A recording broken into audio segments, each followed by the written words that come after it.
আজকে প্রচুর কাজ সারলাম, প্রচুর। মানে বিকেলবেলা গেলাম টাইলসের দোকানে, টাইলস সমস্ত চয়েস করে সেগুলোকে অর্ডার দিয়ে আসলাম। কালকেই ঢুকে যাবে, রাত্রি করে, মানে ওরা বলেছিল বিকেলবেলায় পাঠিয়ে দেবে। তা আমার যেহেতু তাড়া নেই, তাই আমি বললাম কালকে পাঠালেও হবে, তাই কালকে পাঠাবে। তারপরে দিদিদের সাথে একটু বেরিয়েছিলাম, দিদিরা এসেছিল আমার কাছে কাজ করাতে। তারপরে দিদিরা বললো চল একটু ঘুরে আসি, একটু ফুচকা টুচকা খেয়ে আসি।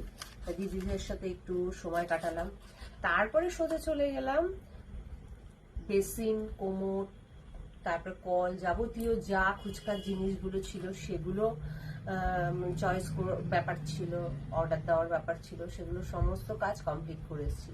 আর ওটাও কালকে ডেলিভারি দেবে। তা আমার মোটামুটি বাইরের কাজ পুরো কমপ্লিট।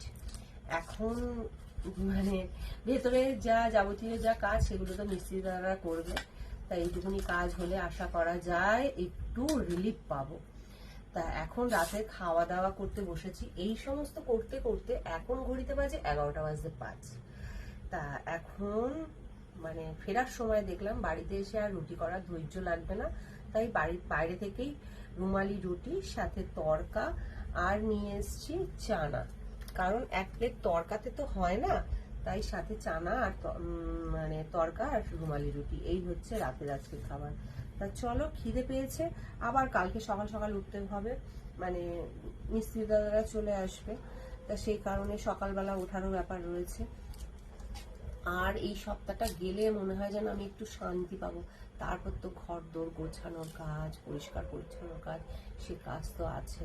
তারপরে ইলেকট্রিকের কাজও বাকি রয়েছে, সেই কাজগুলো কমপ্লিট করতে হবে। মানে এখনো সপ্তাহখানেকের গল্প। তা যাই হোক, কিছু ভালো জিনিস পেতে গেলে কিছু ধৈর্য তো রাখতেই হয়, তাই না? তা আজকের মতন এখানেই ভিডিও এন্ড করছি। সবাইকে জানাই শুভরাত্রি, টাটা।